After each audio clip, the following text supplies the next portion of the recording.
Thanks so much. Well, air travelers nationwide are seeing heightened security following the deadly shooting at Fort Lauderdale Airport, leaving some more anxious. We have Dr. Raphi, a licensed psychologist and a clinical neuropsychologist, joining us this morning to discuss what you can do to calm your nerves when traveling. I'm sure you're an expert in this field.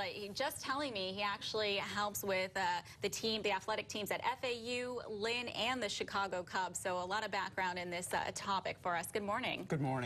So talk to us about that. What are you seeing as far as people, and especially even athletics, that they travel a lot too, and folks dealing with the terror aspect and then trying to travel? What are you seeing? I think there's always a lot of anxiety that's involved in travel, even when you don't have a horrible situation like this. But obviously there's more and more anxiety as you see shootings and other scares happening at airports. What is anxiety? Can you define that? It seems to be a term that's been thrown around a lot lately. It's a really good question. A lot of people don't understand the difference between anxiety and stress.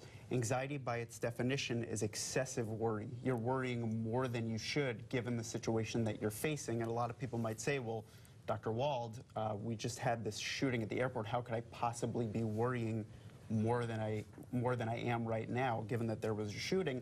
And I'm going to get into that a little bit in terms of how we deal with anxiety. But anxiety can manifest itself, this excessive worry, in a lot of different ways. One of the ways that it can manifest itself is in the form of panic attacks. It's a very, very common thing. People feel physiologically, they feel their body react with anxiety. They might feel a rapid heart rate. They might get tunnel vision and have a hard time seeing things the way that everybody else perceives things. You feel that the walls are closing in. You have this feeling of impending doom.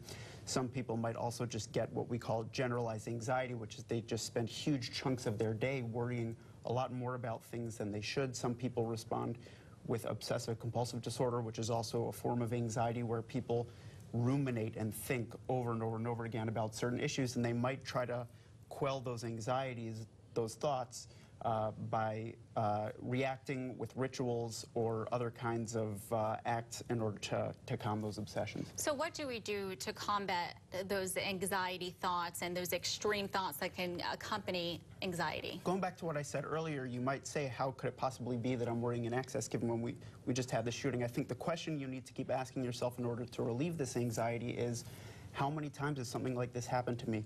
How many times have I gone to the airport? For most people, it's 10, 50, 100, 1,000 times I've been to the airport. How many times have I been on an airplane?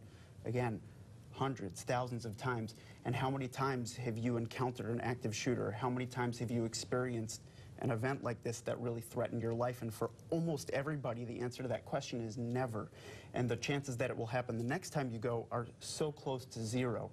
You need to keep reminding yourself that, and once you've been able to kind of get your mind back to that place, it's time to distract yourself and move on to something else so that you don't just ruminate on this sort of thought over and over and over again.